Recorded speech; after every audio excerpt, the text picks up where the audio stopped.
Setelah memperlihatkan kondisi dalam game, lalu selanjutnya, panel cerita berpindah ke sebuah akademi atau sekolah menengah atas.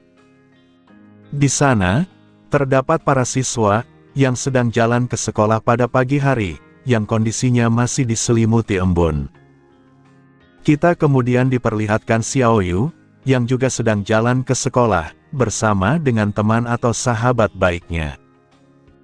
Sahabat Xiaoyu lantas bertanya kepadanya, perihal apakah Xiaoyu berniat untuk tidak akan menelpon kakaknya dan meminta maaf padanya. Soalnya, mereka telah membolos ujian kemarin untuk diam-diam mendukung Song Fei.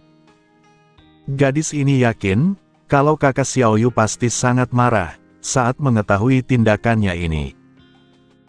Xiaoyu, meskipun dinasehati oleh sahabatnya, mengatakan dengan tegas bahwa dirinya tidak melakukan kesalahan apapun, jadi mengapa dirinya harus meminta maaf. Selain itu, tanpa kakaknya ini, mereka pasti tidak akan hampir terlambat waktu masuk kemarin ke konsernya. Xiaoyu berpikir, kalau orang yang meminta maaf, seharusnya adalah kakaknya. Mendengar Xiaoyu memberontak, sahabatnya hanya bisa menghela napas, berkata bahwa kakaknya, padahal sudah memperlakukan Xiaoyu dengan sangat baik. Sahabatnya mengaku, kalau terkadang, dirinya benar-benar iri pada Xiaoyu, karena memiliki saudara laki-laki, yang memiliki sikap perhatian berlebih, atau overprotective seperti itu padanya.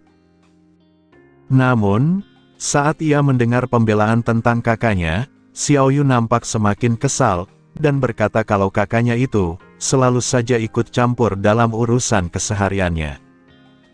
Xiaoyu merasa, kalau kakaknya itu, seperti bukan terasa saudara baginya. Menurut Xiaoyu, kakak Song Fei sudah cukup, untuk menjadi pengganti kakaknya itu. Berpindah dari topik ini, sahabatnya kemudian lanjut bertanya, ngomong-ngomong, apa yang sudah terjadi pada wajah Xiaoyu? Xiaoyu dengan gagap berbohong, kalau dirinya sudah tersandung dan jatuh. Singkatnya, saat mereka sudah sampai di koridor kelas, sahabat Xiaoyu kemudian terkejut, dan kebingungan dengan keramaian di depan sana. Dia bertanya ke Xiaoyu, perihal mengapa ada banyak orang, yang berkumpul di sekitar kelas mereka. Saat sahabatnya berusaha untuk mendekat, hendak melihat apa yang terjadi, terlihat ekspresi pria yang berdiri di hadapannya, yang nampak keringat dingin. Saat ini, di sekitar pria yang tertidur di atas meja, terlihat dua orang temannya, yang menyaksikan fenomena aneh ini dengan panik. Teman kelas mereka, yang diketahui bernama Zhang Wei, tiba-tiba opasitasnya berubah menjadi transparan. Melihat hal itu, sahabat Xiaoyu tentunya ikutan panik, dan bertanya apa yang terjadi pada Zhang Wei. Pria tinggi di depannya merespon, bahwa ia juga tidak yakin, tentang apa yang terjadi. Sebelumnya, Zhang Wei sempat bilang ke teman-temannya yang lain, kalau dirinya mengantuk dan ingin tidur siang. Tetapi, saat mereka kembali menoleh ke arahnya, Zhang Wei telah berubah menjadi seperti ini. Mereka kemudian terkejut, mendapati bahwa fenomena ini, bukanlah kasus yang terisolasi atau baru. Soalnya, saat ini, berita tentang manusia yang menjadi transparan, telah menyebar ke seluruh internet. Mereka sempat menduga, bahwa sepertinya, orang-orang di seluruh dunia pun, mengalami hal yang serupa, seperti di negara Tiongkok. Beberapa ahli mengatakan, bahwa selama manusia terlelap, maka manusia itu akan memasuki keadaan, di mana penampilannya seperti hantu yang semi-transparan. Dan untuk alasannya, belum ada yang mengetahui kenapa. Setelah mendengar informasi tersebut, sahabat Xiaoyu melanjutkan, kalau dirinya akan menelpon orang tuanya, dan memperingatkan mereka akan fenomena ini. Dia juga tidak lupa menyuruh Xiaoyu, untuk menelpon kakaknya juga, agar berjaga-jaga, supaya kejadian yang sama, tidak terjadi padanya. Namun Xiaoyu dengan tegas menolak, dia seakan tidak peduli, dan tidak bakal mau menghubunginya. Bagi Xiaoyu, orang seperti kakaknya King Feng itu, lebih baik mati saja, dan menghilang dari dunia ini. Setelah memperlihatkan kondisi di sekolah Xiaoyu, kita kembali ke King Feng, yang saat ini mendapat pemberitahuan dari panel sistem, mengenai evolusi Greedy Hand-nya yang berhasil. Skill Greedy Hand kelas bronze, telah meningkat ke kelas gold. Skill profesi assassin ini, berfungsi saat menjarah musuh, ada peluang sekitar 20% hingga 70%, untuk mendapatkan rampasan tambahan. Selain itu, King Feng juga telah mempelajari Greedy Hand plus 2. Nampak King Feng yang menggabungkan efek skill miliknya, lalu kemudian mengepalkan tangan kirinya, memancarkan cahaya kuning dari sana, dan seperti terdapat lengan kedua, dengan ukuran yang lebih besar dari yang asli, lengkap dengan cincin dan kuku tajamnya.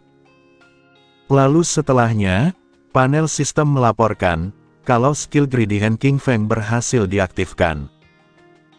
King Feng telah memperoleh 2 poin evolusi, dan King Feng juga telah memperoleh 46 hari jangka hidup, yang bisa dia perdagangkan. Setelah melakukan itu, dirinya kemudian tertawa, mengakui ini cukup berguna, karena ia mendapatkan 2 poin evolusi tambahan. Dan untuk mengevolusikan Greedy Hand ke plus 3, King Feng masih membutuhkan 3 poin. Ini adalah hal yang bagus, karena sebentar lagi, King Feng akan memiliki kemungkinan 100% untuk mendapatkan rampasan tambahan.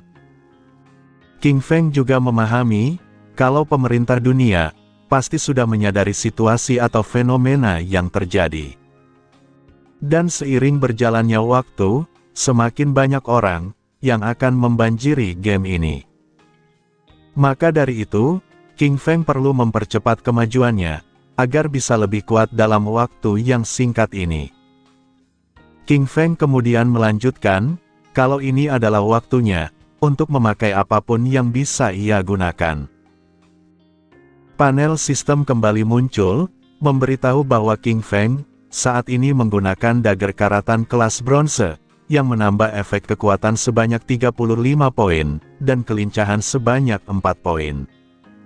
Dan persyaratan untuk menggunakan belati ini, adalah level 1. Setelah ia menghilangkan hawa keberadaannya, King Feng lanjut berjalan lebih dalam ke hutan, sembari menjelaskan, bahwa tidak lama lagi, orang-orang akan menyadari, bahwa skill dan equipment dari game ini, dapat diterapkan di dunia nyata. Dan ketika hal itu terjadi, maka dunia akan menjadi kacau balau. Namun meski begitu, untuk mengekstraksi skill dan equipment atau perlengkapan ini, membutuhkan 2 kondisi dari si pengguna. Pertama, yaitu mencapai level 10. Kedua, memiliki cukup umur atau jangka hidup, yang bisa diperdagangkan olehnya. Sejujurnya, grinding monster atau mengalahkan banyak monster, akan membutuhkan waktu terlalu lama bagi King Feng. Makanya, King Feng harus menemukan boss monster, yang lebih kuat daripada Nurturer sebelumnya. Saat ia sibuk memperhatikan jendela statusnya, King Feng tanpa sengaja mendengar 3 suara pemain yang berteriak, seakan yang satu melancarkan serangan ke monster yang ia lawan, dan yang satunya lagi, memintanya untuk menghindar dari sana. Menyadari hal ini, King Feng kemudian berjalan ke sumber suara, dan ternyata suara pemain itu, berada di bawah tebing tinggi. Sekali lagi terdengar salah satu suara di antara mereka, yang meminta rekan partinya, untuk hati-hati akan serangan balasan. King Feng memperhatikan, dan mengidentifikasi bahwa monster yang para pemain itu hadapi, adalah Sprint Predator level 2, yang berada di kelas bronze. Bentuknya sangat aneh, seakan tidak memiliki mata, hanya memiliki mulut yang besar, serta jumlah kakinya yang banyak, yang membuatnya mirip seperti crawler. Selain itu, para pemain yang melawan monster ini, di antaranya ada yang berprofesi sebagai warrior, memiliki senjata tameng dan gada. Dan rekannya yang lain, berprofesi sebagai archer atau pemanah, dan yang satunya lagi, berprofesi sebagai penyihir. Menyadari monster itu berada di kelas bronze, membuat King Feng tertawa dalam hati, dan mengaku inilah waktu yang tepat. Tetapi, saat ia perhatikan salah seorang pemain dengan profesi warrior itu, King Feng menyadari kalau itu adalah Wang Meng. King Feng tidak menyangka kalau dia akan bertemu dengan Wang Meng di sini, dan akhirnya mengonfirmasi tentang rumor yang pernah ia dengar di kehidupan sebelumnya. Rumor itu menyebutkan, konon, saat Wang Meng pertama kali masuk ke game Forsaken ini, dia mengumpulkan seluruh tim pemain kelas tersembunyi. Jadi, keenam anggota partinya adalah pengguna kelas tersembunyi. Nampak Wang Meng yang kesusahan, lalu kemudian berteriak, mengaktifkan skill Holy Barrier, atau pelindung suci. Seketika, muncul sebuah tameng transparan berwarna kuning, yang dapat menahan serangan monster Sprint Predator. King Feng melanjutkan, kalau kelas tersembunyi Wang Meng, adalah Holy Shield Warrior, atau pejuang dengan tameng suci. Kelas Wang Meng ini, memiliki statistik dasar 2 kali lipat, dari warrior biasa pada umumnya. Selain itu, Wang Meng juga dilengkapi dengan skill bawaan, yang membuatnya tidak terkalahkan.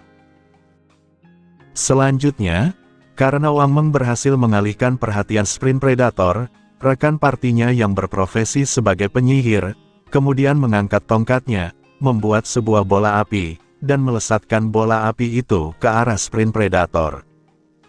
Dari serangan ini, membuat nyawa Sprint Predator berkurang 70 poin. King Feng di atas tebing melanjutkan, kalau penyihir itu, juga merupakan pengguna profesi tersembunyi kelas penyihir, yang disebut sebagai prophet atau nabi. Dia dapat memberikan damage mantra 2 kali lipat dari penyihir biasa, dan bahkan memiliki prophetic fireball, atau bola api kenabian. Selanjutnya, terdapat seseorang dengan profesi tersembunyi kelas archer alias pemanah, yang disebut sharp eye shooter, atau penembak bermata tajam. Dia memiliki statistik 2 kali lipat dari pemanah normal, dan dilengkapi dengan skill rapid shoot, atau tembakan cepat. Lalu di sebelahnya, yang tidak sempat berteriak, karena fokus dengan bukunya, juga adalah seorang dengan profesi tersembunyi, kelas priest atau pendeta, yang disebut sebagai Oracle Priest atau pendeta peramal. Dia memiliki 2 kali lipat kekuatan penyembuhan dari pendeta biasa, dan memiliki grup healing skill, yang dapat menyembuhkan luka satu kelompoknya dengan sekali mantra. Semua serangan mereka menyatu, menghujani monster Sprint Predator, dengan anak panah yang banyak dari archer, beserta bola api dari penyihir. Namun, karena dia merupakan monster kelas bronze, maka tentu tidak boleh diremehkan. Sprint Predator, dengan gerakan zigzag yang cepat, berhasil menghindari serangan jarak jauh itu, lalu memberikan serangan telak terhadap Wang Meng. Akibatnya, barrier Wang Meng hancur, dan ia terluka karenanya. Melihat bos mereka terkena serangan, Archer memberikan kata umpatan sial, karena monster itu terlalu cepat, jadi serangan jarak jauh mereka, tidak ada yang mengenainya. Pendeta kembali membaca mantra, dan memberikan efek penyembuhan ke Wang Meng. Wang Meng, yang masih dalam proses penyembuhan, meminta pendeta untuk menjaganya tetap hidup, sementara yang lain dimintai untuk terus menyerang.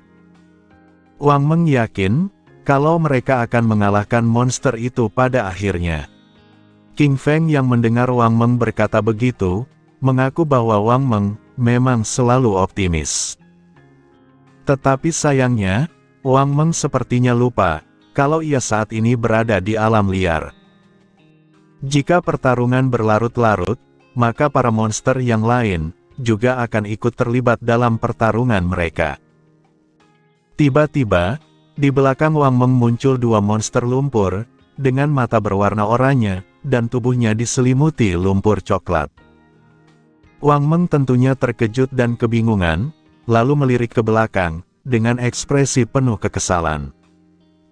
King Feng di atas melanjutkan, kalau monster lumpur itu, disebut sebagai koruptor. Mereka adalah monster level 2 reguler atau umum, yang bersembunyi di lumpur coklat tua. Monster ini, biasanya akan menyerang dengan serangan jarak jauh. Melihat Wang Meng atau bos mereka terancam, seorang swordsman lantas berlari, hendak menyerang monster koruptor. Melihat kehadiran orang ini, King Feng di atas merasa kesal, karena itu adalah kelas tersembunyi lainnya, yang belum pernah ia lihat di kehidupan sebelumnya. Nampak pedang pria itu tersangkut, dan hanya memberikan damage sebanyak 33 poin. Pria itu menyadari, kalau monster ini, memiliki defense atau pertahanan yang terlalu tinggi. Dan karena ia sudah tak dapat menyerang, koruptor kemudian menyemburkan lumpur dari mulutnya, dan berhasil menjebak swordsman tersebut, ke dalam kubangan lumpur itu.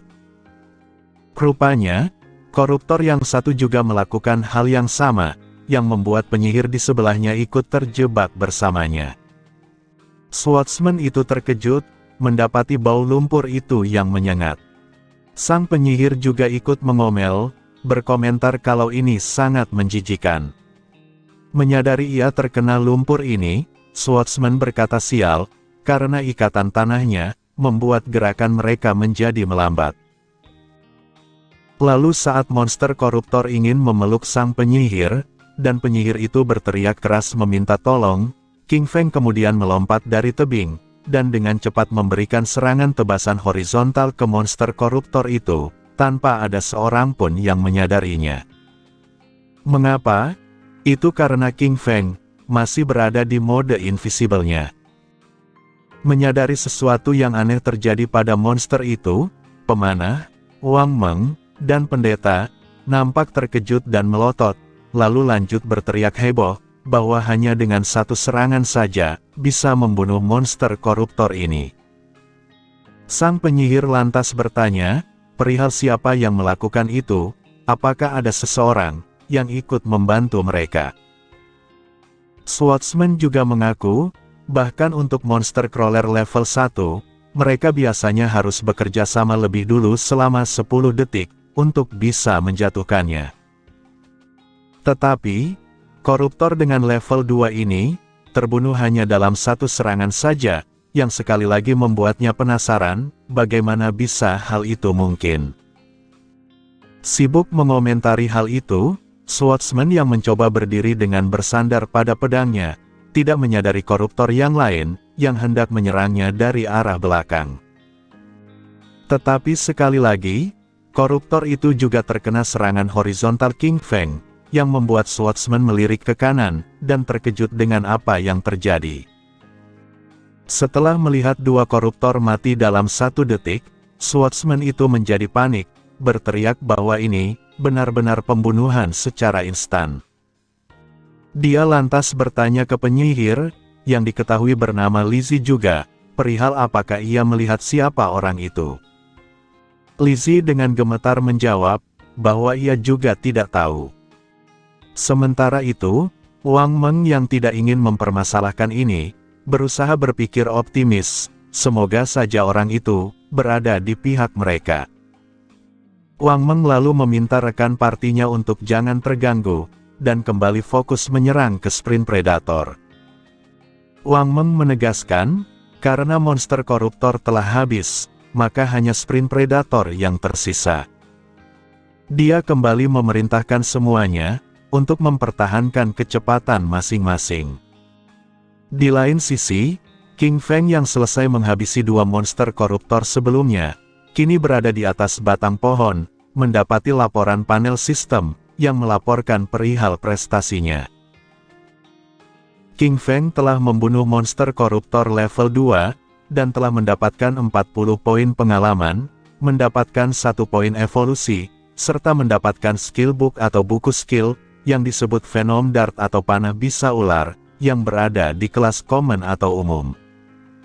Selain itu, King Feng juga mendapatkan 8 hari jangka hidup, yang dapat ia perdagangkan. Menyadari dirinya mendapatkan Venom Dart, sebuah skill dengan damage racun jarak menengah yang sempurna, King Feng lantas berniat untuk segera mengevolusinya. Setelah mengklik evolusi, panel sistem kembali muncul, melaporkan bahwa skill Venom Dart kini meningkat ke +2 dengan kelas Silver. Penjelasan mengenai skill assassin ini, yaitu pengguna dapat melempar anak panah beracun yang mematikan, dengan jangkauan maksimal 14 meter. Dampaknya akan memberikan 120 damage serangan, saat mengenai sasaran pengguna, dan akan memberikan status Venom, atau keracunan. Cooldown skill ini, berada dalam jangka waktu 5 detik. Dan untuk persyaratan penggunaannya, pengguna setidaknya harus mencapai level 2. Dan dengan munculnya status Venom pada target, maka akan memberikan damage 50% berkelanjutan, atau efek damage of time per detik, yang akan berlangsung selama 5 detik. Dan skill ini, sayangnya tidak dapat ditumpuk dengan skill yang lain.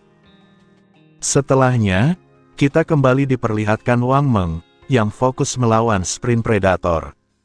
Namun, ia berhasil terkena tusukannya, meski ia berhasil menangkis yang lain. Tetapi, karena ia sudah tertusuk semakin dalam, ia pun akhirnya melepaskan gada dan tamengnya, mengerang kesakitan saat tubuhnya diangkat ke udara. Melihat Wang Meng terpojok, pemanah hanya bisa memanggil namanya, sementara pendeta juga kesulitan menyembuhkannya dengan cepat. Wang Meng yang seakan tidak memiliki harapan, berkata dengan nada gemetaran, menyuruh semuanya untuk lari sekarang. Tetapi, tanpa mereka semua sadari, satu anak panah dengan aura berwarna hijau, nampak melesat ke arah monster Sprint Predator itu, dan tepat mengenai kepalanya. Damage yang dihasilkan oleh Venom Dart King Feng ini, berjumlah 845 poin, menghabiskan setengah nyawa darinya. Melihat hal ini, pemanah hanya bisa sekali lagi terkejut, dan penyihir di sebelahnya kembali bertanya, perihal apa-apaan serangan itu. Serangan itu, baru saja menghabiskan setengah HP dari bosnya. Dan karena efek racun yang berlangsung selama 5 detik, apalagi memberikan damage berkelanjutan, membuat Sprint Predator gemetar sambil menggeram kesakitan. Sementara itu, Wang Meng berhasil terlepas dari tusukannya, dan akhirnya jatuh di permukaan tanah, dengan kondisi yang sama parahnya. Dampak racun Venom King Feng, membuat Sprint Predator terus mengeluarkan cairan tubuhnya, dan akhirnya perlahan jatuh tak berdaya ke tanah. Racun itu telah memberikan damage dalam jumlah stabil, yaitu 324 damage per detiknya. Lalu, panel sistem memberitahu King Feng, karena King Feng telah memberikan lebih dari 90% damage ke Sprint Predator, maka rampasan esensinya akan menjadi milik King Feng. Tak lama setelahnya, Sprint Predator kelas bronze akhirnya mati, dan King Feng berhasil membunuhnya. King Feng telah memperoleh 600 poin pengalaman, dan sistem juga mengucapkan selamat ke King Feng, karena telah mencapai level 3. King Feng juga telah memperoleh 2 poin evolusi, dan serta mendapatkan 55 hari jangka hidup, yang dapat ia perdagangkan. Setelah menerima semua notifikasi itu, King Feng lanjut berkata dalam hati, bahwa ia tidak menyangka, kalau damage dari Venom Dart dari waktu ke waktu, dapat memicu kemampuan pasif dari kelas assassin miliknya.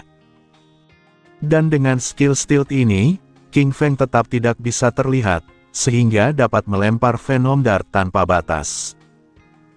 King Feng yakin, bahwa sekarang, tidak ada yang bisa menghentikannya, untuk berprogres dari awal hingga pertengahan game. Wang Meng yang terduduk, kemudian berkata gila, tidak menyangka akan melihat damage sebesar itu. Wang Meng bertanya-tanya, apakah yang barusan membantunya, bukanlah seorang manusia.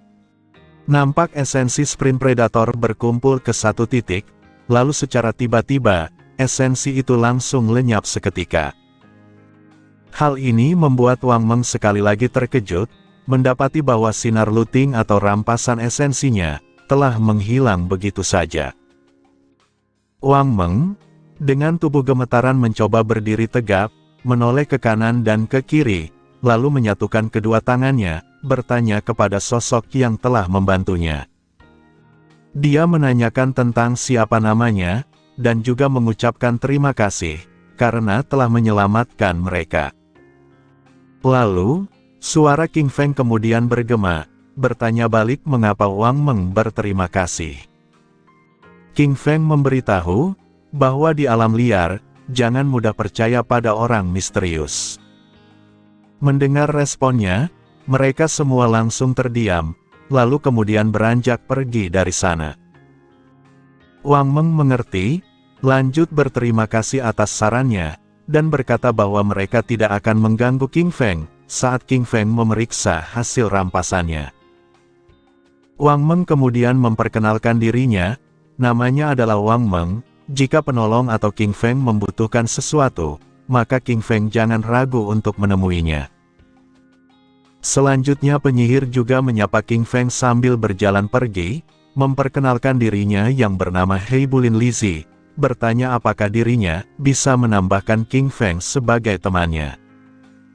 Namun, karena pendeta merasa takut, dia kemudian menyuruh Lizzie diam, dan segera kembali ke kota pemula. Setelah langkah kaki mereka menghilang, King Feng kemudian terdiam sejenak, sembari memegang esensinya. King Feng berkata dalam hati, kalau Wang Meng itu, sepertinya dapat diandalkan. Ditambah lagi, Wang Meng juga mendapatkan dukungan dari pemerintah Daxia, dan banyak sumber daya lainnya. Sejujurnya, King Feng membutuhkan saluran penjualan yang stabil, agar ia bisa menjual hasil rampasannya yang belum terpakai, kepada Wang Meng nantinya. Lalu setelah memikirkan itu, King Feng kembali mengaktifkan Greedy Hand miliknya, sambil menyerap esensi rampasan tersebut. Dengan tumpukan skill ini, King Feng telah memperoleh 3 poin evolusi, memperoleh 55 hari jangka hidup yang dapat diperdagangkan, serta memperoleh Sprint Predator Letter Grievous, atau pelindung kaki kulit Sprint Predator, yang berada di kelas bronze. Lalu King Feng memakainya, lalu panel sistem kembali menjelaskan, tentang kegunaan pelindung kaki ini. Jika pengguna mengenakannya, maka akan meningkatkan plus 9 pertahanan fisik, plus 5 ketahanan semua elemen, dan plus 15% kecepatan cooldown. Untuk persyaratan penggunaannya, yaitu pengguna harus mencapai level 2. Setelah mendapatkan semua ini, King Feng kemudian lanjut berjalan, sembari mengoceh di perjalanan. King Feng saat ini bersyukur, karena mendapatkan hasil yang bagus. Ditambah lagi, King Feng juga masih mempunyai banyak perlengkapan, dan buku skill lainnya yang belum ia pakai. Begitu penyimpanan King Feng penuh, maka King Feng akan kembali ke kota pemula, dan menukarkannya dengan jangka hidup. Kali ini, King Feng benar-benar merasa, kalau pertumbuhannya 100 kali lebih cepat, dari kehidupannya yang sebelumnya. King Feng lalu menyebut nama Song Fei, berkata bahwa ia akan segera datang padanya, bertujuan untuk menjemputnya.